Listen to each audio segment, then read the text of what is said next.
मजेदार तरीके से करते चलेंगे। और शाम में एक एसएससी जीडी का प्रैक्टिस बैच आ रहा है, आप अपनी सभी साथियों भाइयों बहनों को बता दीजिएगा। जीडी का नोटिफिकेशन भी आ गया है। फरवरी मार्च में आपका एग्ज़ाम भी है, तो आपके पास समय है 3 से 4 महीना, जिसमें हम लोग अथाह प्रैक्टिस करेंगे। तो जल्दी आप सभी के लिए फौलाद प्रैक्टिस बैच आ रहा है, जिसमें हम लोग 20 मैथ और 20 रीजनिंग जो सिलेबस है उसको करेंगे। आज का बेस्ट मोटिवेशन कहता है कि जिंदगी में अंधेरेपन से भी कभी मत घबराना, जिंदगी में अंधेरेपन से भी कभी मत घबराना, क्योंकि तारे अक्सर अंधेरे में ही चमकते हैं, तारे अक्सर अंधेरे में ही चमकते हैं। तो आ जाओ मेरे सितारों, करते हैं आज धुआं धुआं। आ जाइए। यदि किसी आयत की लंबाई को 1/3 बढ़ा दिया जाए तथा उसकी चौड़ाई को 1/3 कम कर दिया जाए तो उसके क्षेत्रफल में कमी का प्रतिशत क्या होगा? तो पहले ध्यान दीजिएगा। सबसे पहले मान लिया जाए कि पहले यहां पर हम देख लेते हैं। पहले ये क्या हो गया? मच्छर बड़ा परेशान करता है। पहले हम देख लिए लंबाई और चौड़ाई। पहले लंबाई एंड चौड़ाई। तो क्या बोल क्या रहा है? बोल रहा है कि यदि किसी आयत की लंबाई को 1/3 बढ़ा दिया जाए, मतलब आप समझिए, किसी आयत की लंबाई को 1/3 बढ़ा दिया जाए, रेशियो के जैसा ही निकाल लेते हैं हम लोग। पहले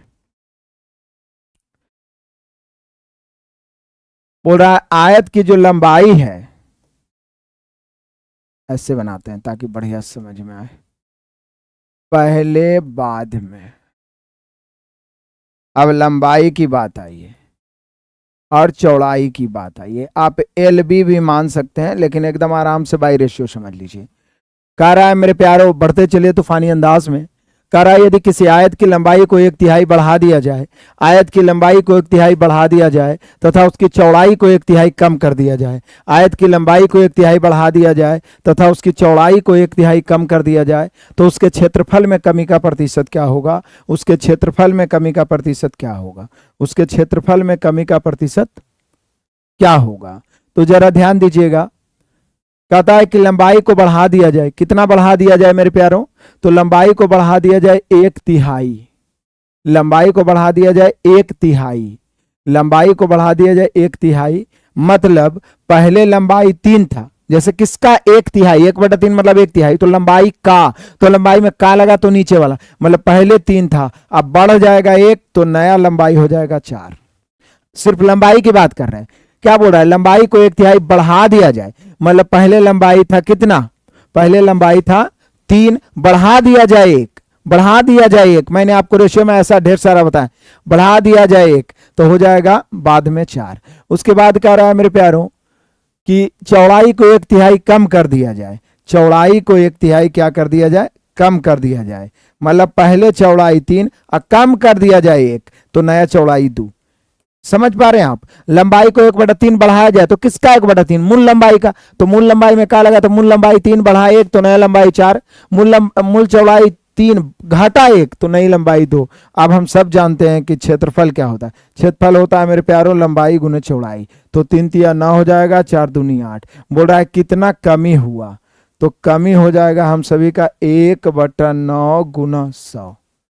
क्या? जैसे 8 9 था पहले, जैसे कि क्षेत्रफल निकालेंगे, लंबाई गुना चौड़ाई, पहले क्षेत्रफल 9 हो गया और बाद में क्षेत्रफल हो गया 4 दूनी 8। 9 से 8 हो गया, कितना कमी हो गया? 1। कितना से हुआ? 9 से। 1/9 गुना 100, 1/9 गुना 100, 1/9 गुना 100, 11.1/9%। किसी शेर बहादुर को दिक्कत है भाई बहन को तो बताइएगा, तेजी से बताइएगा मेरे प्यारों, तेजी से बताइएगा। आ जाइए क्वेश्चन नंबर दूसरा, बड़ा ही शानदार।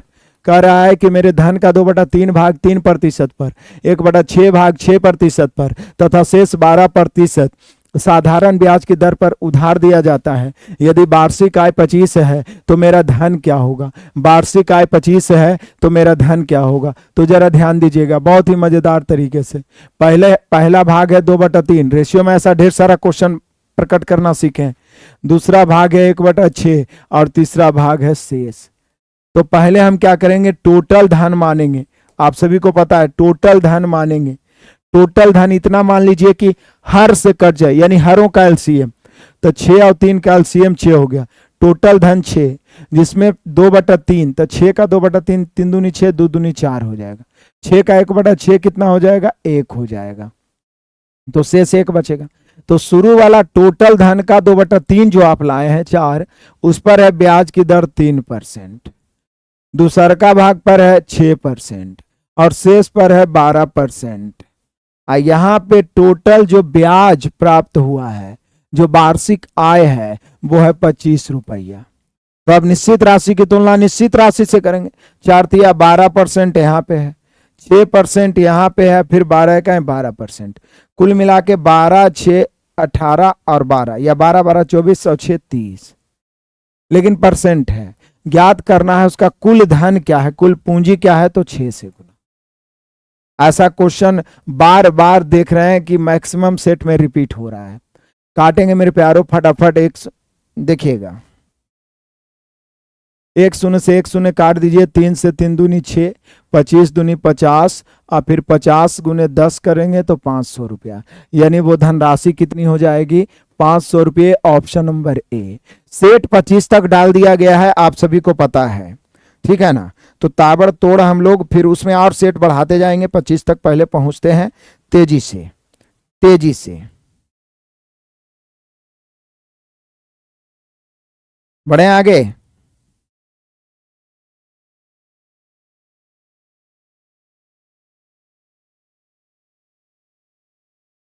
चलिए आगे बढ़ते हैं मेरे प्यारों, कहीं पर से कोई दिक्कत परेशानी नहीं होनी चाहिए। आ जाइए, देखिए पाइप टंकी का इस प्रकार का क्वेश्चन एकदम स्पेशल टाइप करके मैंने आपको सिखाया, यूट्यूब पे उपलब्ध है आपके मास्टर क्लास में। तो यहाँ पे देखिए, एक विद्युत पंप किसी टंकी को 2 घंटे में भर सकता है। टंकी में चूंकि रिसाव है, रिसाव बोलिए या यहाँ पर कभी कभी छिद्र लिखा हुआ रहेगा, तो इसलिए टंकी 2.5 घंटे में भरी। मतलब समझिए कि मान लिया जाए कि एक नल या एक पाइप ए है जो उसको 2 घंटे में क्या कर सकता है? भर सकता है। लेकिन ए के साथ एक बी है, ये बी जो है रिसाव है, रिसाव बोलेगा या छिद्र बोलेगा, छिद्र है, ठीक है। तो जिसके कारण 2.5 घंटे लग जाते हैं, 2.5 घंटे लग जाते हैं। तो बोल रहा है ये जो छिद्र है बी, इसके कारण कितना देर में टंकी, यही ना बोल रहा है कि उस रिसाव के कारण, उस रिसाव के कारण कितने घंटे में खाली हो जाएगी। तो हमेशा क्वेश्चन जब रिसाव देता है तो यही पूछता है कि रिसाव के कारण कितने घंटे में खाली हो जाएगी, कितने घंटे में खाली हो जाएगी। तो बड़ा ही शानदार तरीके से आप समझिएगा, समय, समय के उल्टा क्या होता है? क्षमता होता है, क्षमता। 2.5 इधर आएगा, 2 इधर, 2.5 इधर है, 2 उधर चला जाएगा, तो ये हो जाएगा 5:4। जैसे 2.5 इधर आएगा, पॉइंट काटेंगे उधर 20 बन जाएगा, या 5/2, 2 दूनी 4 उलट के उधर 5/4। अक्सर अभी तक मैंने जितना क्वेश्चन बताया है रिसाव वाला, रिसाव का या छिद्र का क्षमता हमेशा एक ही आया है। यहाँ देखिए, अकेले भरता ही तो 5 क्षमता, लेकिन जब बी आ गया तो 4 हो गया। चूंकि बी रिसाव है तो घटेगा, निगेटिव होगा, तो बी का क्षमता -1 होगा। तो यही बोल रहा है कि कितना देर में खाली कर देगा। किसी एक को लेके चलेंगे 10, तो एक के क्षमता से टी, यानी टी बराबर 10 घंटे। अभी तक मैंने कम से कम 50 क्वेश्चन रिसाव वाला बताया होगा, और सब में एक ही आता है छिद्र का क्षमता। मेरे शेर बहादुरों, Ankit Kumar SSC GD test आप सभी का आज मैं बता दूंगा कि कब से चलेगा बैच। 1-2 दिन के अंदर हम लोग मंडे तक में स्टार्ट कर देंगे। सेट तैयार है तो तैयार रहिए, टेंशन लेने की जरूरत नहीं है, ठीक है। चलिए आगे बढ़ते हैं मेरे प्यारों, बढ़ते चलिए तूफानी अंदाज में, कोई दिक्कत कोई परेशानी नहीं। आ जाइए क्वेश्चन नंबर 4। कहता है एक विद्यार्थी जिसे परीक्षा में 20% अंक मिले हैं 30 अंकों से फेल हो जाता है, किंतु दूसरा विद्यार्थी जिसे 32% अंक, देखिए परसेंटेज में ऐसा क्वेश्चन स्पेशल टाइप में पढ़ना है, सारे चीज मैं पढ़ा रखा हूं। कह रहा है कि पहला विद्यार्थी है, ये बंदा 20% लाता है लेकिन 30 अंकों से फेल हो जाता है, माइनस लिख दिए तो समझ जाइए कि 30 से फेल हो गया। दूसरा बंदा 32% लाता है, 42 अंक ज्यादा लाता है। पूछ रहा है कि पास प्रतिशत क्या है, मतलब पास होने के लिए कितना प्रतिशत चाहिए। तो पास होने के लिए कितना प्रतिशत चाहिए, तो पहले तो आप इसका पूर्णांक निकाल सकते हैं, या ये भी निकाल सकते हैं कि ध्यान दीजिए यहाँ अंतर कितना का है? 72 का। यहाँ अंतर कितना का है? 12 का। 72 की तुलना 12 से, यदि पूर्णांक पूछता तो 100 से, और 5% चाहिए तो पूर्णांक निकालना ही है। तो यहाँ 2-3 तरह के क्वेश्चन पूछ सकता है कि उस परीक्षा का पूर्णांक क्या है। दूसरा तरीका है मेरे प्यारों कि अधिकतम अंक क्या है। ध्यान से देखिए, 12 छक 72, हम सभी का आंसर 600। यदि पूर्णांक पूछता तो 600, लेकिन पूछ रहा 5%, तो पहले 5 अंक निकाल सकते हैं आप। 5 अंक कैसे निकलेगा? 20% लाया तो 30 अंकों से फेल हो गया। किसका 20%? पूर्णांक का। तो इसका 20% निकाल के 30 जोड़ दीजिए, या 32% निकाल के 42 घटा दीजिए। तो यहां पे 600 का 20% निकाले, लेकिन 20% लाया तो 30 नंबर से फेल है, तो 30 जोड़ दिए, तो 5 अंक हो गया। 4 दूनी 120 और 30 150। तो यहां पे 2 क्वेश्चन का आंसर तो हो गया। यदि पूर्णांक या अधिकतम अंक पूछेगा मेरे प्यारों तो 600, यदि 5 अंक पूछेगा तो 150, लेकिन पूछ रहा है 5%। तो 5% पूछ रहा है, तो जो पास करने के लिए नंबर चाहिए आवश्यक अंक 150 ऊपर, 600 नीचे, परसेंट निकालना है 100 से। बताइए कि कितना परसेंट आएगा, काट के जल्दी से बताइए, जल्दी से बताइए, काट के फटाफट। 15 चौके 60, मुझे लगता है 25% आना चाहिए। आपको भी यही लगता है? आपको भी यही लगता है? एसके जी सर 2 बताइए। देखिए थोड़ा सा ध्यान से देखिए, क्योंकि अभी तक मैं जो भी क्वेश्चन बताया कोई दोबारा बताने लायक नहीं है, क्योंकि जो आप 2 नंबर क्वेश्चन कह रहे हैं वो पिछले सेट में भी मैं बताया था, और अभी तक 15 सेट हो चुका है, उसमें कम से कम 3-4 बार उस प्रकार के मैं क्वेश्चन बता चुका हूं। इसका मतलब यह है कि आप रिवाइज नहीं करते हैं। देखिए पढ़ने का तरीका यह होता है कि 25 क्वेश्चन यदि मैथ में मैं बता रहा हूं, तो 4 या 5 क्वेश्चन ऐसे होंगे जो आपको थोड़ा कठिन लगेंगे, तो चारों 5 क्वेश्चन को आप राउंड कर लीजिए, और राउंड करने के बाद उसी दिन 4-5 बार उठा उठा के उसको पटकिए, आपके सामने थर थर कांपने लगेगा। ठीक है, तो आप दोबारा देखिएगा, समझ में आ जाएगा। आगे बढ़ते हैं मेरे प्यारों। कहता यदि चाय के दाम 60 रुपए प्रति केजी से 75 रुपए प्रति केजी हो जाए तो इसकी खपत में कितने प्रतिशत की कमी होगी? कमी करें कि पूर्व बजट प्रभावित ना हो। तो पहले था 60 रुपये और बाद में हो गया 75 रुपये। आप सोचिए 60 से 75 हो गया, तो ये बढ़ गया बढ़ गया बढ़ गया, लेकिन अब बोल रहा है कि अब हम कितना कमी करें कि बजट प्रभावित ना हो, खर्च वही रहे। तो बोले सर कमी आप जितना भी करिए, लेकिन कमी तो 75 से ही करना पड़ेगा। तो 75 नीचे, और कमी कितना? 75 से 60 पर ना आना है, उतना ही आना है। तो 15 कमी, परसेंट निकालना है 100 से। जल्दी से काटिए, कैलकुलेशन आपके लिए छोड़ूंगा, यदि आपको बुरा लगे तो बताइएगा, मैं करते चलूंगा, लेकिन साथ में आप जुड़े रहिए लगातार। हमसे पहले आंसर देने का प्रयास करिए। लाइव टेस्ट का मतलब यही है कि हमसे पहले आंसर देने का पूरा पूरा प्रयास करिए। तो इसको बना ही लीजिएगा। आ जाइए मेरे प्यारों, क्वेश्चन नंबर 6 कह रहा है यदि कोई स्टॉल 200 रुपया में पिज्जा बेचता है तो उसे 20% का नुकसान हो जाता है। ये तो एकदम प्रॉफिट लॉस का बहुत ही आसान क्वेश्चन है। 10% लाभ के लिए उसे कितना में बेचना चाहिए? तो विक्रय मूल्य आ जाइए। 200 में बेचने से 20% नुकसान हो रहा है, मतलब इसकी तुलना 80 से। 10% लाभ चाहिए तो गुना 110 से, गुना 110 से। आप कैलकुलेट करिए जल्दी से,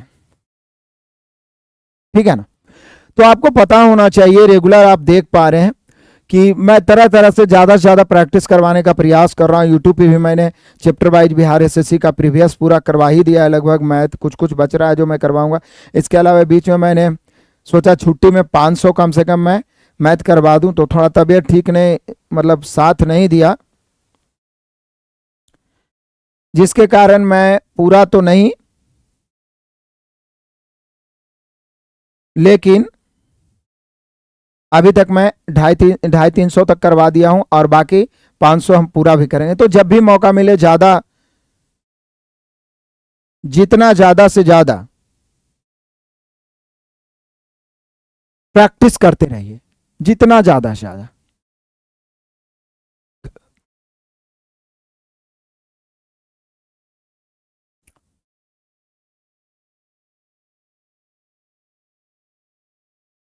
कुमार रविकांत, छोड़िए ना, उतना जहां से मौका मिले पढ़िए ना, फ्री में तो इतना कंटेंट डाला हुआ है।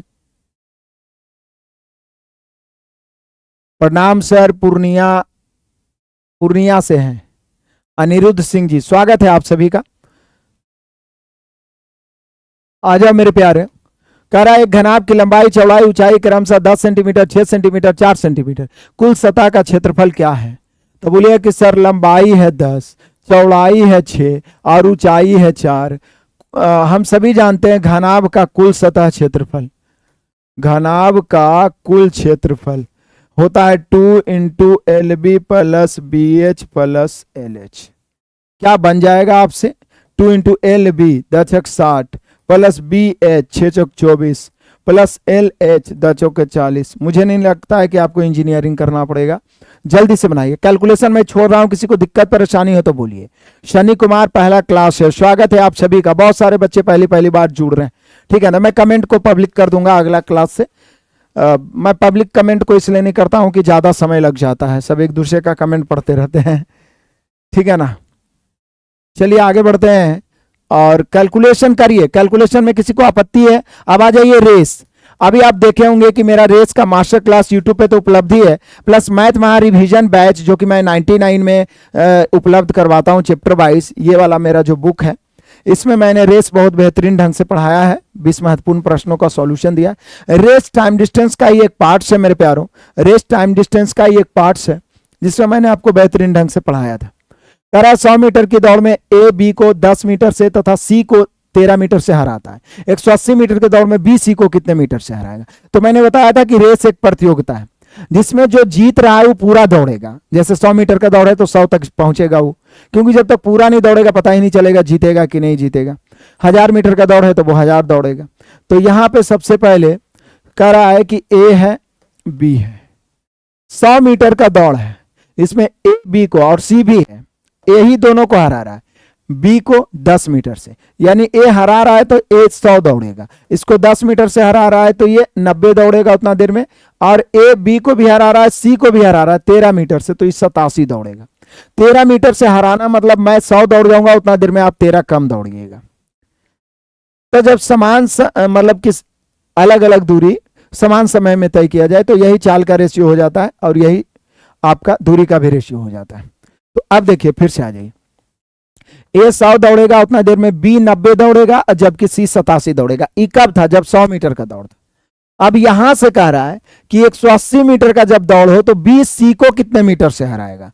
तब बोले सर अब बी सी को हरा रहा है यानी पूरा बी दौड़ेगा, बी सी को हरा रहा है यानी पूरा बी दौड़ेगा। तो यहां पे मेरे प्यारो 180 की तुलना कितना से? 90 से। कितना मीटर से? चूंकि बी हरा रहा है तो बी पूरा दौड़ेगा और दौड़ है 180 मीटर का, तो बी की तुलना बी से, मतलब पूरा की तुलना बी से, ठीक है। अब देखिए यहां पे 90 है, 87 है, तो 3 से। अब काट दीजिए, अंतर 3 का ना है, यहाँ 3 का अंतर है, क्यों? हारना जीतना मतलब दोनों के बीच का अंतर, तो यहाँ 2 से गुना 3 दूनी 6, तो 6 मीटर से बी सी को हरा देगा, 6 मीटर से बी सी को हरा देगा। दहाड़ दे चलिए, ठीक है ना, बढ़िया है, पढ़े पे फोकस करिए ना। कमेंट से क्या मतलब है, दूसरे का ताक झाक करना क्या जरूरी है। ₹2.20 प्रति किलो वाले चावल और ₹7.20 प्रति किस अनुपात में मिलाया जाए? मैंने आपको क्या बताया था कि ये जो शब्द है किस अनुपात में मिलाया जाए, यही साबित करता है चिल्ला चिल्ला के कि बेटा एलिगेशन लगा लो, एलिगेशन लगा लो, एलिगेशन लगा लो। तो यहाँ पे आप देखिए कि पहला है ₹6.20 वाले, दूसरा है ₹7.20 वाले, और दोनों को मिला दिए तो मिश्रण का कीमत हो गया ₹6.5। यहाँ अंतर 30 पैसा का नहीं, देखिए नहीं सॉरी 7 20 और 50 है तो 70 पैसा का अंतर, और यहां पे अंतर है 30 पैसा का। बस अब काट दीजिए, 7:3 हो गया, 0.0007:3 कितना हो गया मेरे प्यारों? 7:3 हो गया। कितना हो गया? 7:3। चलिए आगे बढ़ते हैं। क्वेश्चन नंबर 10 कहता है ए सी का मध्यानुपाती बी है, तो इसका मान पूछ रहा है ए सी का। ये वाला क्वेश्चन पहले भी हालांकि बताए हैं, ये क्वेश्चन जब तक बनाइएगा आपके माइंड में आएगा ही नहीं, क्योंकि इसमें कुछ पटांग कदम उठाने होते हैं, तो ध्यान से समझिएगा। कह रहा है कि ए तथा सी का मध्यानुपाती बी है।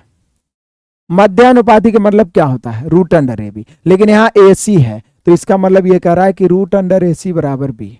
हमने क्वेश्चन कह रहा है कि दो संख्या उसका मध्यानुपाती बी दिया हुआ है, तो मध्यानुपाती के मतलब पहले ए और सी का मध्यानुपाती निकालेंगे तो क्या होगा, रूट अंडर ए सी। लेकिन वो किसके बराबर है, बी के बराबर है। मैंने क्वेश्चन कर रहा हूं। अब क्या करेंगे कि दोनों तरफ स्क्वायर कर देते हैं, तो ए सी बराबर हो गया बी स्क्वायर, ए सी बराबर बी स्क्वायर।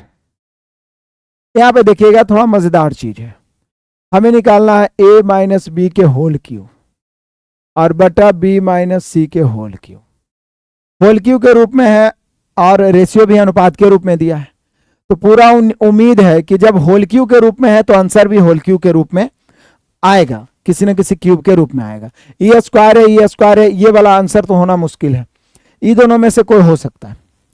लेकिन हो क्या सकता है, हम करें क्या, इसका भी तो यूज करना ही पड़ेगा। ऊपर और नीचे से कुछ तो ऐसा हो सकता है जो हम लोग कॉमन ले सकते हैं। ऐसा करते हैं, इसको हम a गुना सी बराबर b गुना b लिख सकते हैं, b गुना b लिख सकते हैं। अब यहां पे देख लीजिए, एक b को हम खींच के इधर ले आते हैं और a को उधर ले जाते हैं, तो बोले सर आप c को भी उधर ले सकते थे। c बटा b बराबर b बटा a मैंने कर दिया। अब ये क्या हुआ, ऊपर से मैं क्या करता हूं कि एक कॉमन ले लेता हूं। बोलिए सर ये कौन पढ़ा रहे हैं आप, कॉमन तब लिया जाता है जब ए यहां है, ए यहां भी रहे। जबरदस्ती भी कॉमन ले सकते हैं जैसे, लेकिन कॉमन जब भी लेते हैं, पावर वाला से किसी चीज को जब कॉमन निकालते हैं तो वो अपना पावर को लेके निकलता है। यहां पर एक कॉमन निकलेगा तो एक क्यू, एक क्यू। अब यहां पे 1 बच जाएगा माइनस, क्योंकि आप जबरदस्ती कॉमन लिए इसलिए बैलेंस करने के लिए b बटा a करना होगा। देखिए ये अंदर जाएगा एक क्यू, तो चूंकि क्यूब तो है ये है तो a बन जाएगा और यहां a कट के b बन जाएगा, वही रहेगा। क्योंकि मैथ का नियम है, आप रूप बदल सकते हैं, उसका परिणाम नहीं चेंज कर सकते। नीचे से आप कॉमन ले लीजिए, क्या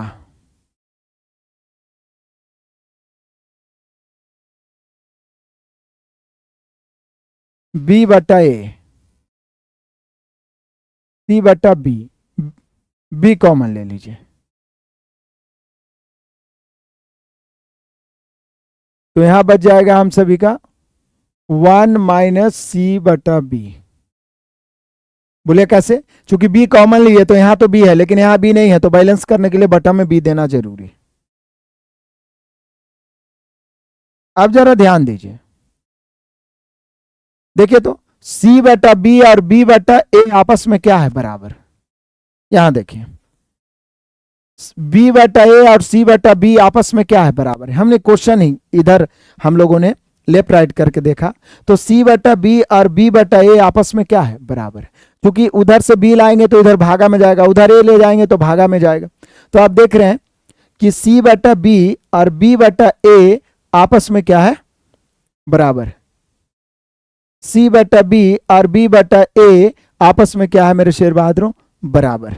अब बराबर है तो देख लीजिए काट के, बराबर है तो देख लीजिए 1 माइनस बी बटा ए के होल क्यू, 1 माइनस सी बटा बी के होल क्यू। चूंकि ये दोनों बराबर है तो निश्चित है क्यूब का परिणाम सेम ही आएगा, सेम आएगा तो ये पूरा कट जाएगा और हम सभी का आंसर हो जाएगा एक क्यू अनुपात बी क्यू। हम सभी का आंसर हो जाएगा एक क्यू अनुपात बी क्यू, एक क्यू अनुपात बी क्यू, एक क्यू अनुपात बी क्यू। कोई ऑप्शन है आप मिला लीजिए, कोई ऑप्शन है आप मिला लीजिए, दहाड़ते चलिए।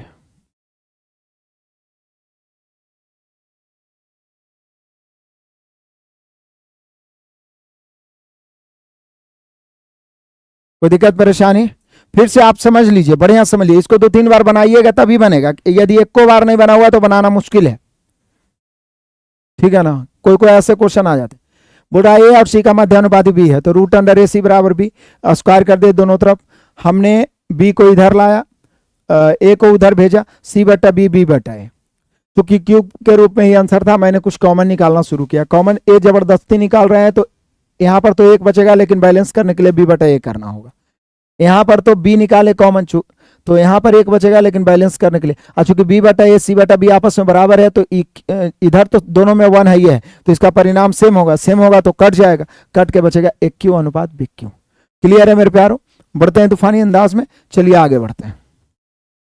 रिपीट कर लीजिएगा 2-3 बार, मतलब रट जाइएगा इस तरीका से, आंसर नहीं रटना है, 2-3 बार बनाइए तो आपको ध्यान रहेगा। करा किसी वस्तु का विक्रय विक्रय मूल्य का मूल्य तथा विक्रय मूल्य मतलब क्रय मूल्य, तो ये हो गया क्रय मूल्य और ये विक्रय मूल्य। अब हम नहीं बताएंगे, वो आप खुद आंसर ले आइए, ये तो ऐसे ही बस लॉलीपॉप है, इसमें कोई दिक्कत ही नहीं है। बताइए कि कितना % लाभ होगा, बताइए मेरे प्यारों कि कितना % लाभ होगा। कोई दिक्कत परेशानी हो तो बोलिए। आ जाइए, क्वेश्चन नंबर 12 कह रहा है कि दो तत्वों P तथा Q को उनके आयतन के आधार पे 5:8 के अनुपात में अथवा उनके भार के आधार पे 4:5 के अनुपात में मिलाकर एक मिश्रण तैयार किया। समान आयतन रखने वाले P तथा Q के भारों का अनुपात क्या होगा? तो फिर तो वही वाली बात हो गई कि तो भार के आधार पे जब बाठी दिया है 4:5, P है Q है, इसका आयतन के आधार पे 5:8 और भार के आधार पे 4:5 मिलाकर एक मिश्रण तैयार किया गया। समान आयतन रखने वाले P तथा Q के भारों का अनुपात क्या होगा? अब दिक्कत यह है, ध्यान दीजिएगा कि आयतन सेम है,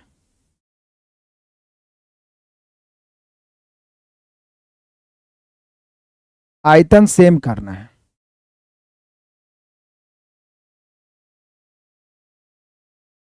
देखिए एक्चुअल में घनत्व वहां पे देना चाहिए, यहां पे सीधा बोल रहा है हम सभी को कि आयतन सेम करना है, इसके भार का अनुपात। तो जनरली देखिए भार बराबर होता है आयतन बटा घनत्व, तो या तो नीचे वाला हम सभी का घनत्व का रेशियो देना चाहिए और भार का पूछना चाहिए। ये भारे का अनुपात दे दिया है कि भार के आधार पे 4 अनुपात में बांटे हैं, यहाँ पे लिखना चाहिए था क्वेश्चन में इसको घनत्व के आधार पे, तो घनत्व के आधार पे 4:5 हो गया और आयतन के अनुपात पर 5:8, तो फिर भार बराबर हो जाएगा आयतन बटा घनत्व।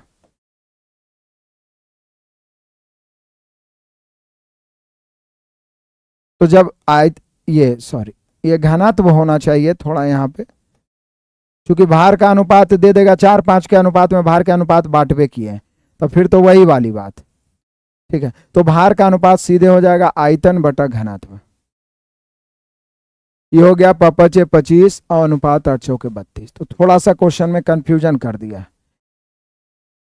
उल्टा हो गया है क्या?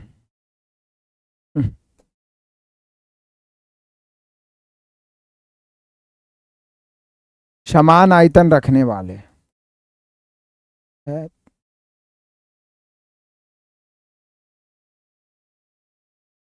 समान आयतन रखने वाले, यहाँ पे विलोमानुपाती हो जाता है हम सभी का, हो जाएगा घनत्व बटा आयतन। भार बराबर हो जाता है मेरे प्यारों, भार बराबर घनत्व बटा आयतन, घनत्व बटा आयतन।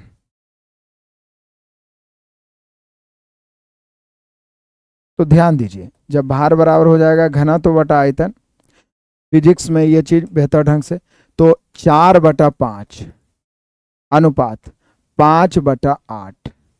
अब तिरछा क्या होगा, 8 इधर गुना 25 इधर गुना 8 चौके 32 अनुपात 25, 32 अनुपात 25। क्योंकि मान लिया जाए कि आयतन के अनुपात पर 5:8 बांटा, फिर बोल दिया कि भार के आधार पे हम बांटिए दिए, तो फिर भारे का अनुपात क्यों, तो घनत्व के आधार पे 4:5।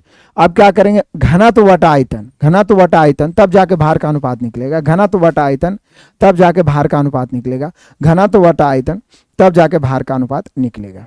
क्लियर है? उल्टा पुल्टा तो नहीं कर रहे हैं हम लोग, ठीक है, कोई दिक्कत नहीं।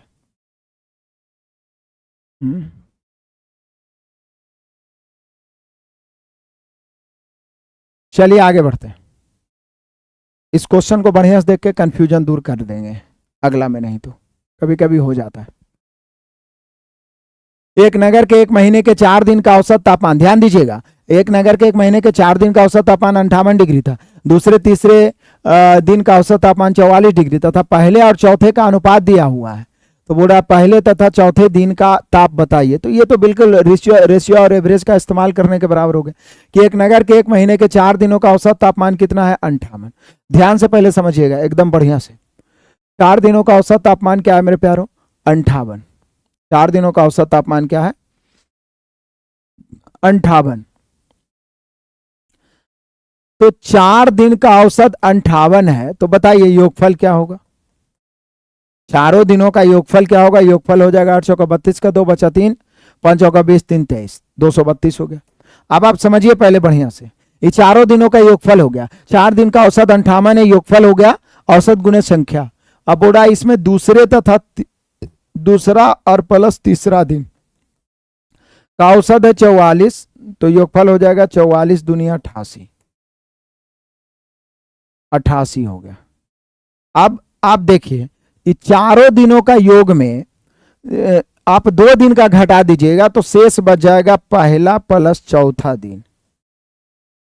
घटाइए, 12 में से 8 घट गया तो 4, और ये भी 2 बच गया, फिर 12 में से मतलब 22 में से 8 घट गया तो 14, 144। फिर से समझिए एकदम आसान सा क्वेश्चन है। 4 दिन का औसत 58 है, योगफल निकाल लिए। 4 दिन का औसत 58 है, योगफल निकाल लिए। यहां पे योगफल 232 आया। पहला और तीसरा दिन का औसत 44 है तो योगफल आ गया 88, घटा दिए दूसरा और तीसरा दिन का औसत 44 है तो योगफल 88, घटा दिए तो पहला चौथा दिन का 144 योगफल आ गया। अब पहला और चौथा का रेशियो दिया हुआ है कितना, बोल रहा है पहले तथा चौथे दिन का अनुपात है 7:11, तो बोल रहा है इसका ताप क्या होगा। तो बोलिए सर पहले और चौथे का योगफल 144 है, यहाँ 18 है, पहला दिन निकालना 7 से, चौथा दिन निकालना है 11 से। आप देखिए जल्दी से काटिए, 18 8 144, 8 7 56 डिग्री और 11 8 88 डिग्री। 56 डिग्री 88 डिग्री कोई ऑप्शन है, ऑप्शन नंबर डी। ऑप्शन है ऑप्शन नंबर डी, ऑप्शन है ऑप्शन नंबर डी। आप देख पा रहे हैं कि किस प्रकार से ये सारे क्वेश्चन 500 वाला में भी मैंने रिपीट करने का प्रयास किया है। यदि आप 500 वाला देख रहे होंगे सीरीज यूट्यूब वाला, तो आ जाइए क्वेश्चन नंबर 14 पहुंच भी गए। कह रहा है एक सप्ताह के लिए दैनिक वर्षा का औसत 0.25 सेंटीमीटर था, सप्ताह के लिए, पूरे सप्ताह का। शनिवार के दिन कोई वर्षा नहीं हुई, मतलब 0। रविवार सोमवार मंगल बुध बृहस्पति को सब दिया हुआ है, तो बोल रहा है शुक्रवार को कितनी वर्षा हुई। तो पहले 7 दिन का बोल रहा है कि सप्ताह का औसत कितना है, सप्ताह का कितना है, तो पूरे 7 दिन का औसत है 0.25, तो योगफल 25 7 175 1.75। इसमें बाकी दिन का आप घटा दीजिए। बाकी दिन का मतलब कहता है कि शनिवार को कोई वर्षा नहीं हुई तो शनिवार 0, रविवार 0.4, तो 0 प्लस 0.4 0 हम लिख सकते हैं, फिर 0.03 हो गया, फिर 0.45 हो गया, फिर 0.27 हो गया, प्लस 0.50 हो गया। इसको घटा दीजिएगा तो जो बचेगा वो शुक्रवार का निकल जाएगा, क्योंकि पूरे सप्ताह में 6 दिन का दिया हुआ है। शनिवार को 0 है, रविवार को है, सोमवार मंगल बुध बृहस्पति, कई दिन हो गया, 2 दिन 4 दिन 6 दिन, तो पूरे 7 दिन में 6 दिन को घटा दीजिएगा, निकल जाएगा। क्या बन जाएगा बताइए, छोटा मोटा घटाव है 1.75 में इसको घटाना है। ये जीरो तो कोई मतलब नहीं है। ये 40 पैसा है, ये 3 पैसा है, 43 पैसा, आई 45 पैसा, 43 पैसा और 45 पैसा 88 पैसा। 88 में 27 जोड़िए तो 88 और 12 100 होता है। 27 में 12 निकाले 15, 115 हो गया। 115 में 50 जोड़िए तो 165 हो गया, यानी 1.65 हो गया। अब सोचिए कि 175 में 165 घटेगा तो 0.10 यानी 10 बचेगा। तो 0.10 को हम 0. केवल 1 भी लिख सकते हैं, मतलब शुक्रवार का जो वर्षा रहा वो 0.1 रहा। मेरे ख्याल से आप अपने तरीका से देखिए, कैलकुलेशन करने में एकदम आगे रहिए, ताड़ते चलें। किसी को आपत्ति है तो बोलिए। इसका आंसर तो आप देखते ही 3 मार दिए होंगे, क्योंकि हम लोग इस प्रकार के सीरीज बहुत पढ़ चुके हैं यूट्यूब पे भी, कि जब इस प्रकार से डॉट डॉट अनंत तक रहे तो इसको हम पहले एक के अंतर में तोड़ लेते हैं। 3 दूनी 6, प्लस है तो बड़ा वाला, माइनस है तो छोटा वाला, प्लस है तो बड़ा वाला, माइनस है तो छोटा वाला। मान लीजिए एक के अंतर में नहीं टूटे, रूट अंडर साथ साथ रहे, तो इसका हम फार्मूला बताए थे क्या, 1 plus root under 4a plus 1 और बटा 2। जहां एक जगह पर आप 6 रखिएगा, आप रख के देखिए, कोई दिक्कत परेशानी है तो बताइए, बन जाएगा। चलिए आगे बढ़ते हैं मेरे प्यारो तेजी से। 5 कुर्सी 2 मेज का कुल मूल्य 2700 है। 2 कुर्सी का मूल्य 1 मेज के मूल्य के बराबर है, तो यहां से रेशियो निकाल लीजिए। तो 1 कुर्सी 1 मेज का मूल्य क्या होगा, रेशियो से बन जाएगा।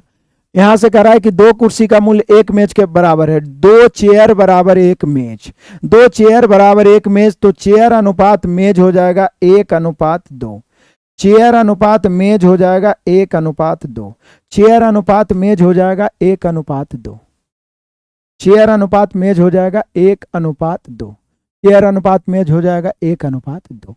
अब 5 कुर्सी 2 मेज, 5 कुर्सी 2 मेज, 5 चेयर है 2 मेज, तो ये जो रेशियो निकलता है 1:1 का निकलता है। तो 5 चेयर का कीमत हो जाएगा 5 × 5 और 2 मेज का कीमत हो जाएगा 2 दूनी 4, तब 5 और 4 9 हो गया टोटल। यहाँ टोटल बोल रहा है 5 कुर्सी या 2 चेयर का कीमत 2700, जबकि एक चेयर 1 है, तो 5 चेयर का हो जाएगा 5 × 5, यहाँ 2 दूनी 4, 5 4 9। तो जो दिया हुआ है उसे तुलना, बोल रहा है 1 चेयर और 1 मेज का कीमत, तो बोले सर 1 चेयर 1 और 1 मेज 2, तो मिला के 3, यानी 1 चेयर एंड 1 मेज। अब जल्दी से काटिए कि इसका आंसर क्या होगा, फटाफट काटिए मेरे प्यारे। क्वेश्चन नंबर हम लोग 17 पहुंच गए, बड़ा ही शानदार तरीके से कह रहा है कि एक कक्षा में 2 विभाग ए और बी है। चलिए बहुत ही आसान सा क्वेश्चन है, ध्यान दीजिएगा, ऑप्शन सही बन जाएगा। यदि 10 छात्र बी से ए में चले जाते हैं तो ए में छात्रों की संख्या बी की तिगुनी हो जाएगी, परंतु यदि 10 छात्र ए से बी में चले जाते हैं, शुरू में बी से ए में चले गए, अब कह रहा है ए से बी में चले जाते हैं, तो दोनों विभागों में छात्रों की संख्या समान हो जाती। तो ए तथा बी में क्रमशः छात्रों की संख्या, आप ऑप्शन से भी सोच सकते हैं, या तो आप ऐसे भी कर सकते हैं। पहला कंडीशन है, मान लीजिए ए है बी है, बोला बी से ए में 10 छात्र चले आए, 10 इधर चले आए, हमने क्वेश्चन ही करा है कि 10 छात्र बी से ए में चले आए, तो ए में चले आए तो इधर 10 बढ़ जाएगा और इधर 10 घट जाएगा। लेकिन कंडीशन क्या होगा, कह रहा है कि तो ए में छात्रों की संख्या बी की तिगुनी हो जाएगी, ए में जो छात्र है वो बी के 3 गुनी के बराबर हो जाएगी। दूसरा कंडीशन कहता है यदि ए से बी में चला जाए, दूसरा कंडीशन कहता है कि ए से बी में चला जाए, उधर चला जाए, यहां प्लस माइनस की तो बात ही नहीं है, बस 10 इधर आ गया, अब 10 उधर चला जाए। अब इतना होने के बाद, मतलब इसके पहले ही जब 10 उधर चला जाता तो इधर हो जाता a - 10 और उधर हो जाता b + 10, तब बोल रहा है कि ये दोनों आपस में क्या हो जाए, बराबर हो जाए। हमने क्वेश्चन करा, ये दोनों कंडीशन लिख दिया, b से a में आ जाएगा तो a + 10 b - 10, जब ऐसी स्थिति में a b से तिगुना। अब बोल रहा है जब b से a में चला जाए तो इधर माइनस उधर प्लस, तो ये दोनों आपस में बराबर समान हो जाएगी। तो बोल रहा है a तथा b में, ऑप्शन से ढूंढिए। हालांकि हल भी कर सकते हैं आप दोनों इक्वेशन को, लेकिन ऑप्शन से ढूंढिए। 50 30 देखिए, तो इसमें चला गया तो बराबर हो गया, बोले यस सर, और इससे इसमें आ गया तो 60 हो गया, 20 20 या 60, यही तो हो रहा है। आप रख के देखिए ना, आप रख के देखिए, यहाँ पे 50 रखिएगा, 50 10 60, यहाँ पे 30 रखे, 30 में से 10 गया 20, 20 या 60 60 बराबर, यहाँ 50 में से 10 गया 40, यहाँ 30 10 40, तो मेरे ख्याल से ऑप्शन नंबर ए ही आ गया। आप सभी के ख्याल से भी यही आया, बहुत बढ़िया। आ जाइए क्वेश्चन नंबर 18 हम लोग पहुंच गए। कह रहा है मेरे प्यारों की ए और बी अकेले अकेले किसी काम को 9-12 दिन में बारी बारी वाला स्पेशल टाइप मैंने आपको पढ़ाया है। यदि आप टाइम वर्क पढ़े होंगे तो बारी वाला एक स्पेशल टाइप ही मैंने बेहतर ढंग से पढ़ाया। क्या, ए और बी अकेले अकेले 9 घंटे 12 घंटे, कितने घंटे मेरे प्यारों, 9 घंटे 12 घंटे, या 9 दिन 12 दिन, छोड़िए घंटा नहीं है तो 9 दिन 12 दिन, 9 दिन 12 दिन में काम को कर सकते हैं। ये हो गया समय। समय का उल्टा क्या हो जाएगा? क्षमता। इधर 12 लाते हैं, इधर 9 लाते हैं, 4 तिया 12, 3 तिया 9। किसी एक को लेके चलेंगे 36। अब काम 36 करना है, काम 36 करना है, लेकिन कैसे? बारी बारी से। शुरुआत कौन कर रहा है? ए पहले काम करे, तो ये 4 काम करेगा, ये 3 काम करेगा। पहला दिन ए करेगा 4 3 7, दूसरा दिन बी करेगा, पहला दिन ए करेगा 4, दूसरा दिन बी करेगा 3, फिर तीसरा दिन ए करेगा, चौथा दिन बी करेगा। तो 4 3 7 काम हो रहा है 2 दिन में। 7 काम 2 दिन में। 7 को कितना से गुना करें कि 36 या उससे कम आए? तो बोले सर 5 से। तो 5 से लेफ्ट, 5 से राइट, तो 35 काम 10 दिन में। तो अभी तक आप पेयर बना के चल रहे थे, A B A B A B, फिर बारी ए का आएगा। लेकिन मेरा 35 काम हो गया, हमें चाहिए 36 काम। बोलेंगे हमें एक ही काम की जरूरत है।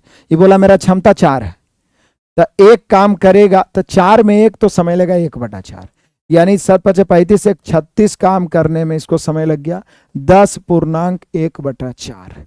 10.1/4 एकदम ये सब जुबान पे होना चाहिए। इतना बार मैंने पढ़ाया है, और नहीं तो अभी आप रिपीट करते चलिए। रात में यूट्यूब पे एकदम सभी बच्चे लाइव जुड़िए। जो भी मैं प्रैक्टिस चला रहा हूँ, अभी 500 वाला सीरीज चला रहा हूँ चैप्टर वाइज, फिर इसके बाद मैं एसएससी जीडी का भी लाऊंगा, चूंकि चैप्टर वाइज मैं बिहार एसएससी का प्रीवियस करवा चुका हूं।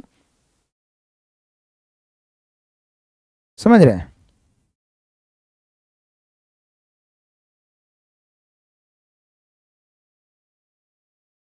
चलिए आगे बढ़ते हैं। कहता है टैंक में 3 नल लगे हैं। पहला नल 1 घंटे में टैंक का 1/2 भाग भर सकता है। दूसरा नल 1 घंटे में टैंक का 1/3 भाग भर सकता है। तीसरा नल भरे हुए टैंक को खाली करने के लिए लगाया गया है। तीनों नलों को एक साथ खोलने पर 1 घंटे में टैंक का 7/12 भाग। तीसरा नल पूरे भरे टैंक को। तो सबसे पहले हम पूरी क्षमता निकालेंगे।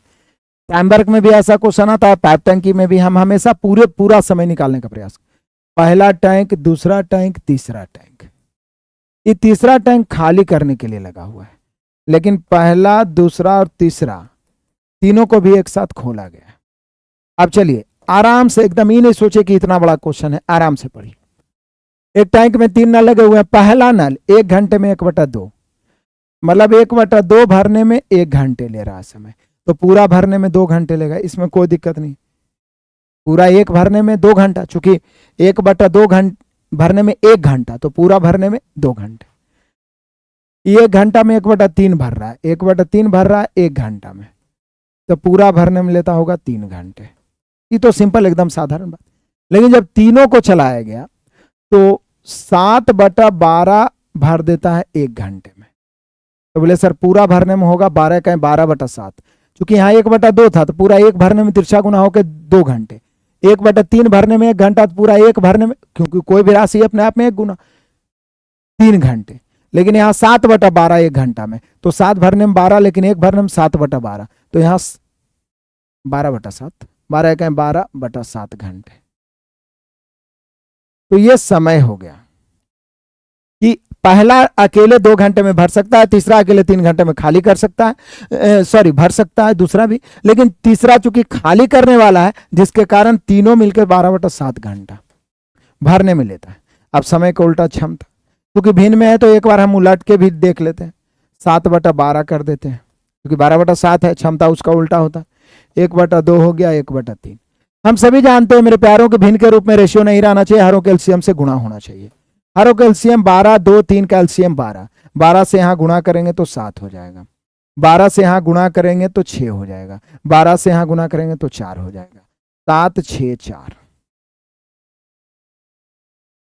12 से यहां गुणा करेंगे, 12 कट गया 7, 12 से गुणा करेंगे 6, 12 से गुणा, ये हो गया क्षमता। ये अब देखिए, एकदम ध्यान से देखिएगा, तीनों का क्षमता 7 है, जिसमें ए और बी मिला के 6 4 10 हो रहा है। तो 6 4 10 में सी चूंकि घटा होगा तभी ना 7 आया होगा, तो ये 7 है, आई 6 4 10 है। 10 में कितना घटाएंगे कि 7, तो 3, यानी तीसरा का क्षमता 3 -3, तीसरा का क्षमता -3। तो यही बोल रहा है कि तीसरा नल पूरे भरे हुए टंकी को कितना देर में खाली कर देगा। तो ध्यान दीजिए, पूरा टंकी भरेगा तो कितना होगा पहले समझिए। 7 के क्षमता से 12/7 गुना करेगा तो 12, या 6 दूनी 12, या 4 तिया 12 पूरा भरेगा। तो आई 3 के क्षमता से खाली करेगा तो कितना देर में, टी 3 से 3 चौके 12, यानी टी बराबर 4 घंटे। यानी तीसरा नल जो है 4 घंटे में टंकी को खाली करेगा। बहुत बढ़िया मेरे बहादुरों, आप सभी का आंसर बिल्कुल सही है। बहुत बढ़िया, बहुत बढ़िया। अमन राज हो, कुमार रविकांत हो, विनोद हो, वाह विनोद। तो यहां पे 4 घंटे लगेंगे।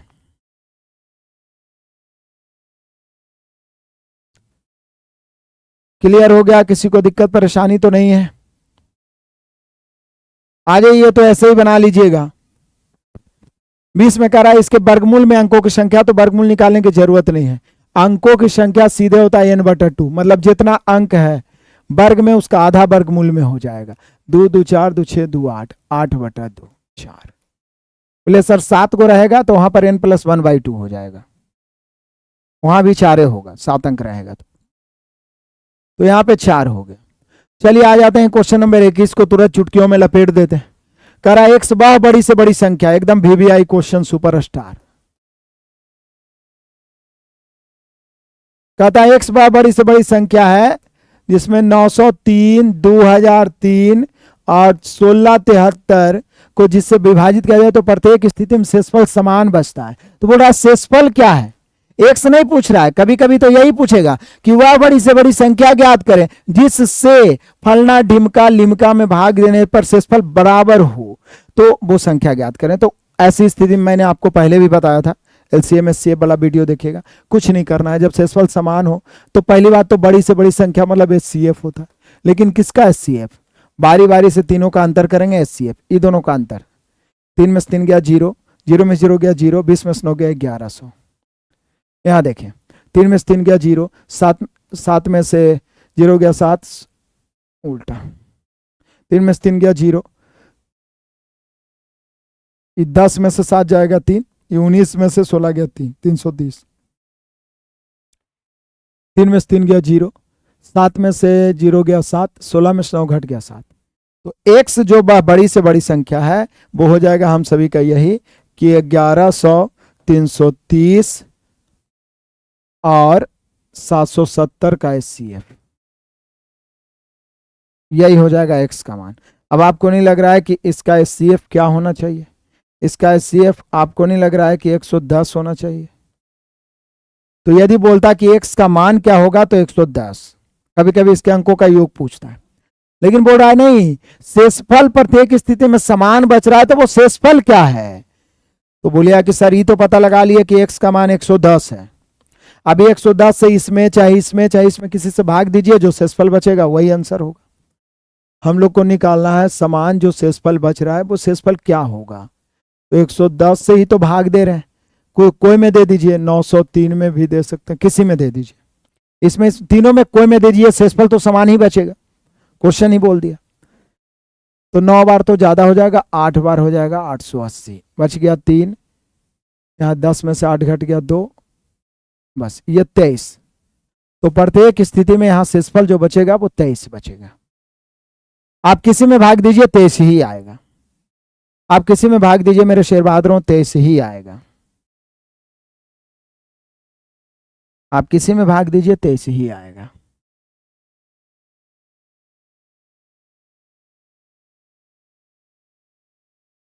आ जाइए क्वेश्चन नंबर हम सभी का 22।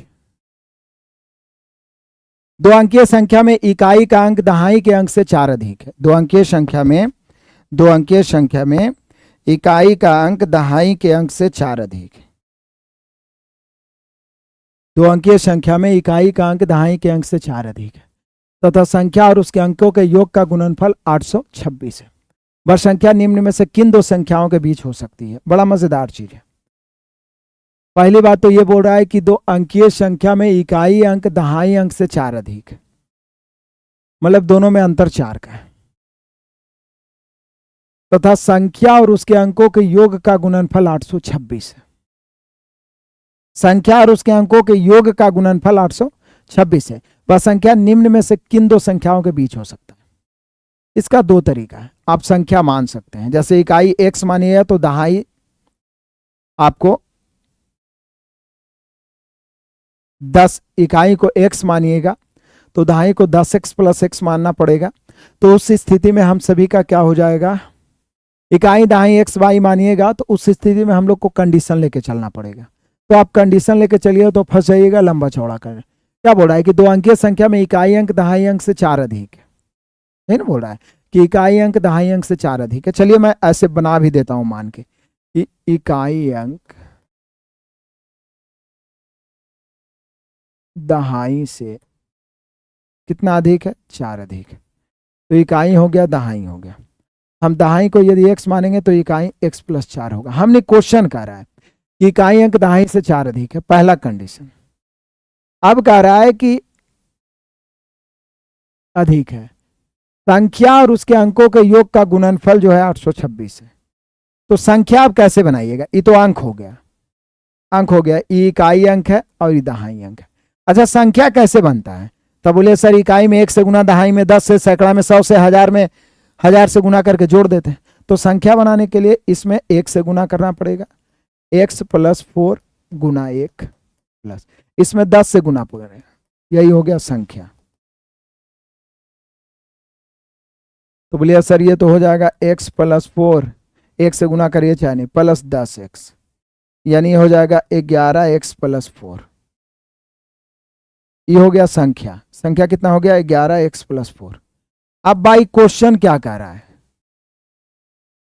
बाई क्वेश्चन कह रहा है कंडीशन कि संख्या और उसके अंकों के योग का गुणनफल, संख्या और अंकों का योग का गुणनफल किसके बराबर है, 826 के बराबर। तो संख्या कितना आप लाए हैं, 11x प्लस 4। अंकों का इसका योग क्या होगा, अंकों का योग जोड़िएगा तो हो जाएगा x, देखिए एक अंक ही है, ये दूसरा का अंक, तो यहां हो जाएगा 2x प्लस 4। तो ये द्विघात में बैठ जाएगा, 2x प्लस 4 बराबर हो जाएगा हम सभी का 826। अब सोचिए इसको हल करके x का मान निकालने में बहुत टाइम लगेगा, नहीं तो आप सोच सकते हैं कि x का हम क्या मान रखें, सोच भी सकते हैं कि x का हम क्या मान रखें कि आ जाए कैलकुलेट करके, ये भी आप सोच सकते हैं। या 826 को ही तोड़ के देख लीजिए तो आसान हो जाएगा। 826 तो 2 से 4 13, 4 1 5 3 8। अभी 413 किसी से कट रहा है तो ठीक है, नहीं कट रहा है तो फिर दिक्कत है। ये कोई सहभाज्य संख्या से कटेगा, 413 7 से तो कट नहीं रहा है, 7 5 35 नहीं कट रहा, 11 से काट के देखिए, 11 या 33 नहीं कट रहा है, 12 से काट के देखिए, 13 से 33 39, 13 से कट रहा है, नहीं 13 से भी नहीं, 33 39 ना होता, 2 बच जाएगा। आभास संख्या मान लिया जाए कि आप 17 से काटिए, 17 दूनी 34, 7 बच जाएगा, नहीं 19 से काट के देखेंगे, 19 दूनी 38 नहीं कट रहा है, 23 से काट के देखिए, 23 से कहीं 23, 23 से कहीं 23, बच कितना गया, 18 पर 3 183, 23 से नहीं कट रहा है, 29 से काट के देख सकते हैं, 29 से कहीं 29 बच जाएगा, फिर 12 123 नहीं कट रहा है, 31 से कहीं 31 से नहीं कट रहा है, 37 से काट के देखिए, 37 से कहीं से कोई से कट रहा है या इतना ही रह जाएगा, कंफ्यूजन नहीं कर दे रहा है।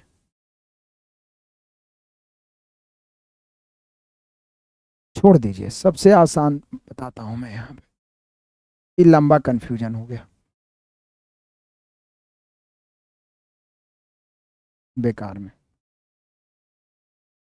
मजेदार क्वेश्चन है और ऐसे ही बनाएगा किताब में, तो ऐसे ही कैलकुलेशन करके ही बनाएगा, तो फंस जाइएगा। सीधा 800 में 26 को तोड़ने का प्रयास करेंगे। इकाई अंक दहाई से 4 अधिक है, तो 4 अधिक वाले कितने संख्याएं होंगे, सबसे अच्छा ये है। अंकों का अंतर यहाँ पे क्या है, मैंने इस प्रकार से बेसिक में बड़ा बेहतरीन ढंग से संख्याओं पे आधारित क्वेश्चन बताया कि अंकों का अंतर 4 है, 7 से कट रहा था, 413, 7 5 35, हाँ कट रहा था 7 से, आई एम सो सॉरी। अच्छा चलिए कोई दिक्कत नहीं, हड़बड़ में गड़बड़ हो गया। 4 13 7 से कटिए रहा, 7 5 35, 7 9 63।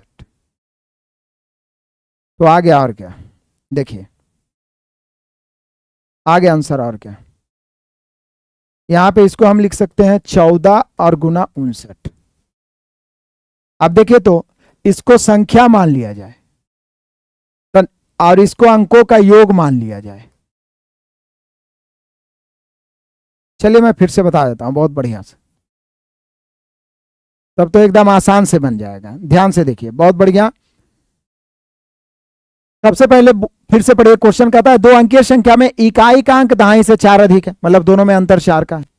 उसके बाद कहता है कि संख्या और उसके अंकों के योग का गुणनफल, संख्या और उसके अंकों के योग का गुणनफल जो है 826 है। तो सबसे पहले इसमें क्या करेंगे, एक्स वाई मानने से बेहतर है कि 826 को आप तोड़िए, फैक्टर में तोड़िएगा 413 हो जाएगा। 7 से भी ये कट रहा है, 7 5 35, 7 9 63।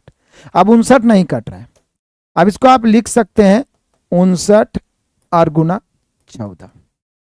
अब देखिए दूसरा कंडीशन, यदि इसको संख्या मान लिया जाए और इसके अंकों का योग मान लिया जाए, तो बोल रहा संख्या और संख्याओं के अंकों के योग का गुणनफल 826 है, तो ये तो गुना करके 826 आ ही रहा है। और क्या संख्या है 59, तो क्या इसके अंकों का योग 14 है, तो 9 5 14 है। और क्या दोनों में अंतर 4 का है, तो 9 और 5 में 4 का अंतर है। सारा कंडीशन फॉलो हो गया। इसका मतलब इसलिए संख्या जो हो गया वो कितना हो गया, 59 हो गया।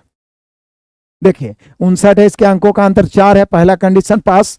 दूसरा कंडीशन संख्या और उसके अंकों का योग, तो 59 संख्या है तो उसके अंकों का योग स्वाभाविक है 9 5 14 होगा, इसको गुना करेंगे तो 826 आ ही जाएगा। तो दोनों कंडीशन पास, यानी संख्या 59। अब 59 है तो देखिए कौन ऑप्शन आ रहा है, तो बोले सर 59 आ रहा है हम सभी का 55 और 60 के बीच आ रहा है।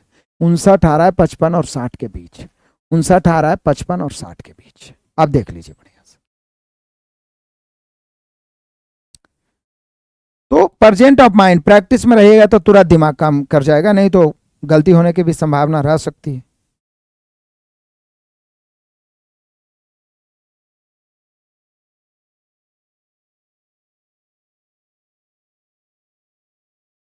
आ जाते हैं मेरे प्यारों, बढ़ते हैं तूफानी अंदाज में। क्वेश्चन नंबर 23 पहुंच गए तुरंत। 4 मीटर आंतरिक त्रिज्या वाला एक 6.5 मीटर गहरा कुआं खोदा गया। इसकी खुदाई से निकली मिट्टी को 5 मीटर चौड़ा एक तटबंध बनाने के लिए समान रूप से फैलाया गया। तटबंध की ऊंचाई क्या है, ध्यान दीजिए। पहली बात तो एक कुआं खोदा जा रहा है। कुआं खोदा जाना मतलब आप समझ रहे हैं कि ये बेलन होगा। अब बेलन से जो मिट्टी निकलेगा उसको इसी के चारों तरफ इस प्रकार का एक तटबंध बनाया जाएगा, इस प्रकार का एक तटबंध बनाया जाएगा। तो तटबंध की ऊंचाई पूछ रहा है, तटबंध की ऊंचाई, जबकि बेलन की ऊंचाई सब दे दिया होगा। 4 मीटर आंतरिक त्रिज्या, देखिए आंतरिक त्रिज्या जो है बेलन का वो क्या है, 4 मीटर, और इसकी गहराई क्या है, वो है 6.5 मीटर, 6.5 मीटर। अब देखिए यहां पे जो तटबंध बना है वो 5 मीटर चौड़ा बना है। कितना मीटर, 5 मीटर। तो बाहरी त्रिज्या जो हो गया, बाह्य त्रिज्या, बाह्य त्रिज्या कैपिटल आर जो हो गया वो हो जाएगा कितना, आंतरिक त्रिज्या पहले 4 है और 5 मीटर चारों तरफ उसी में ऐड कर दिए गए 5, ये जो तटबंध वाला वो 5 बना, तो बाहरी त्रिज्या कितना हो जाएगा, 9 मीटर हो गया, 9 मीटर। और 9 मीटर हो गया बाहरी त्रिज्या। आंतरिक त्रिज्या तो आप जान ही रहे हैं, दिया हुआ है ऊपर 4 मीटर। आंतरिक त्रिज्या आर बराबर हो गया 4 मीटर। अब आप जानिए, सीधा तरीका जानिए, इस कुआं से खोद के मिट्टी निकाल के चारों तरफ फैलाना है, तो इस कुएं की मिट्टी और तटबंध का मिट्टी का आयतन सेम होगा, क्योंकि इसी मिट्टी को यहां पे आप लगा रहे हैं, तो आयतन सेम करो। तटबंध की मिट्टी, तटबंध की मिट्टी बराबर कुएं की मिट्टी, मिट्टी मतलब आयतन। तो तटबंध जो हो जाए, तटबंध भी एक प्रकार का खोखला गोलाई हो गया, तो इसका मिट्टी कितना हो जाएगा, हम सभी जानते हैं कि बेलन का आयतन होता है पाई आर स्क्वायर एच, बेलन का जो आयतन होता है ना, याद है ना, बेलन का आयतन पाई आर स्क्वायर एच। तो pi capital R square minus small R square, चूंकि तटबंध बन गया तो ये देखिए तटबंध ये हुआ, एक तो आंतरिक ये है और ये पूरा बाहर ऐसे करके आई इंटू एच, यही निकालना है हम सभी का। कुएं का आयतन हो जाएगा पाई सिर्फ आर स्क्वायर, चूंकि आंतरिक अंदर से मिट्टी निकाल रहे हैं तो ये सिर्फ पाई आर स्क्वायर एच हो जाएगा, कैपिटल एच। अब कुछ नहीं करना है, मान रखना है जो कट, जैसे पाई पाई कट गया। अब आर स्क्वायर, बड़ा वाला आर स्क्वायर है 9, छोटा वाला आर स्क्वायर है 4 इंटू एच बराबर, यहाँ आर जो है अंदर वाला 4 के स्क्वायर, एच कितना 6.5। तटबंध जो कुआं है उसकी गहराई ही ऊंचाई होगा। बस ये इसको हल करिए और बताइए कि इसका आंसर क्या होगा, फटाफट बताइए मेरे सारे शेर बहादुर, फटाफट बताएंगे। बड़ा ही सिंपल सा कैलकुलेशन है यहाँ पे, ये मैं आपके लिए छोड़ूंगा, बहुत लंबा चौड़ा कैलकुलेशन नहीं है। देखिए 4 चौक 16 को 6.5 से गुना कर दीजिए, ये जितना आएगा उधर जाके भाग पड़ जाएगा, और जल्दी से बताइए कि इसका आंसर क्या होगा। मजेदार क्वेश्चन है, कुछ खास है नहीं।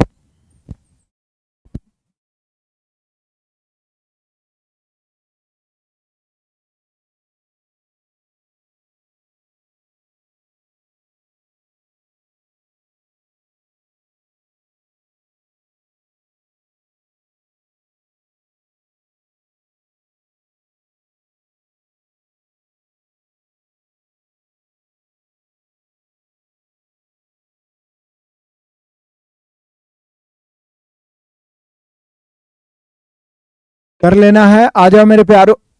क्या क्वेश्चन नंबर 24, बड़ा ही मजेदार सा सिंपल सा क्वेश्चन है।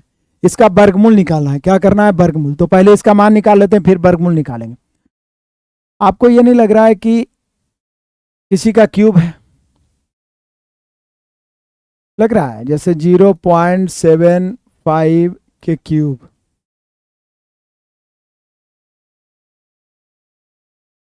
क्यूब, और नीचे लग रहा है, नीचे 1 पॉइंट, नीचे जब हम लिखेंगे तो ये कितना हो जाएगा,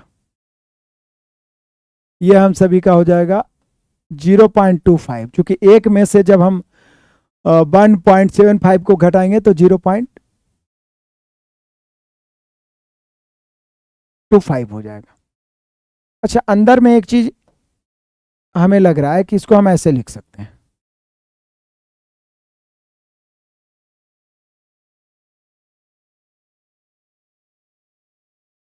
क्यूब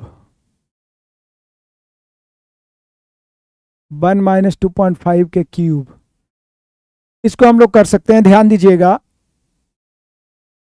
0.75 गुना 1 हम कर सकते हैं, प्लस ये 0.75 के होल स्क्वायर, चूंकि गुना 1 तो हम किसी में भी कर सकते हैं, और प्लस ही हम 1 के स्क्वायर भी कर सकते हैं। नहीं लग रहा है कि A square plus B square plus A B के रूप में बैठ गया? तो A square plus B square plus A B है। यदि यहां ए माइनस बी रहता तो A cube minus B cube के रूप में बैठ जाता। यदि ए माइनस बी रहता तो A cube minus B cube के रूप में बैठ जाएगा, क्योंकि एक फॉर्मूला हम लोग को याद है क्या, कि A cube minus B cube यदि रहता है तो इतना बराबर होता है A minus B into A square plus A B, क्या यार,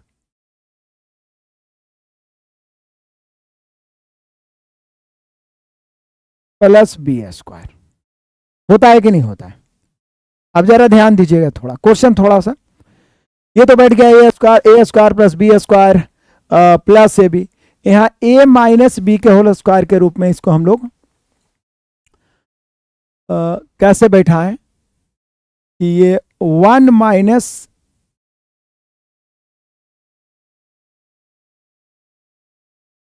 0.75 के होल क्यूब में बैठे, 1 माइनस 0.75 के होल क्यूब में बैठे, 1 माइनस 0. 75 के होल क्यूब। ऊपर में कुछ कंफ्यूजन नहीं हुआ है, मुझे तो लग रहा है कि वही हो रहा है। 1 माइनस 1 पॉइंट ऊपर में होना चाहिए हम सभी का, ऐसे इसको हम लिख सकते हैं 1 माइनस, जैसे 75 को क्या लिख सकते हैं 1 माइनस 25 तो लिख 0.25 लिख सकते हैं, क्योंकि 1 माइनस 0.25 है ना। 1 माइनस 0.25 के होल क्यूब इसको हम लिख सकते हैं, क्योंकि 75 को हम एक में से लिख सकते हैं। और ये नीचे क्या है जो देखिए, नीचे 1 माइनस 0.25 है।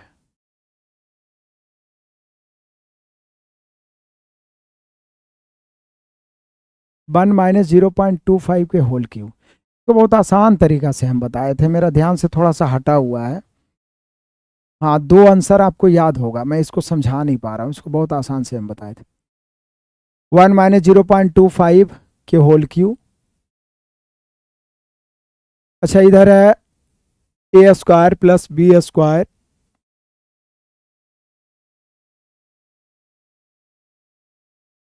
और प्लस, देखिए स्क्वायर करके नहीं, प्लस ए बी, और यहाँ होना चाहिए ए माइनस बी।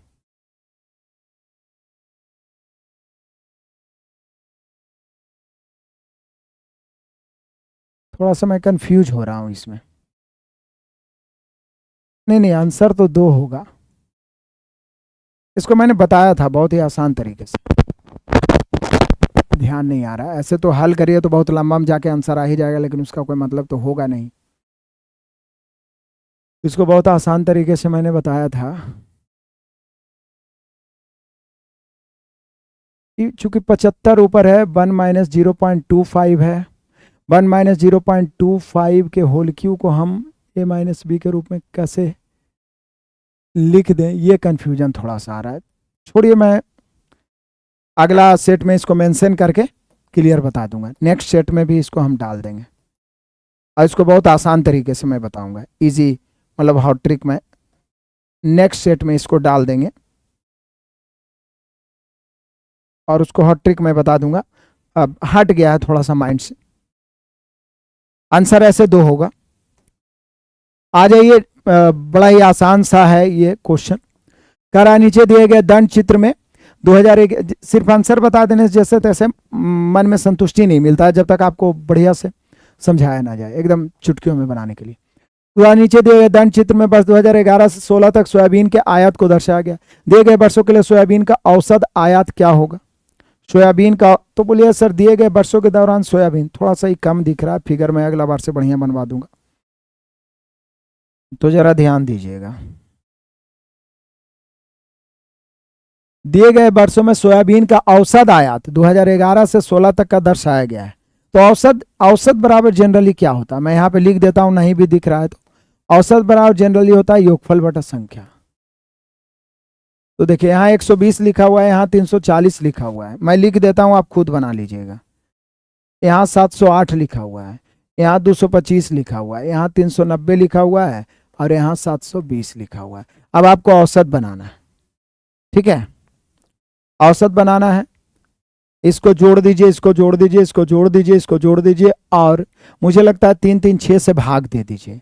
मुझे लगता है कि आप इसको बना लीजिएगा आराम से, क्योंकि जोड़ना और 6 से भाग देना है, जोड़ना और 6 से भाग देना है। बढ़िया है। अब मिलते हैं हम लोग नेक्स्ट क्लास में 50 रीजनिंग को धुआं धुआं करने के लिए। 16वां सेट का रीजनिंग हम लोग 50 देखेंगे नेक्स्ट क्लास में।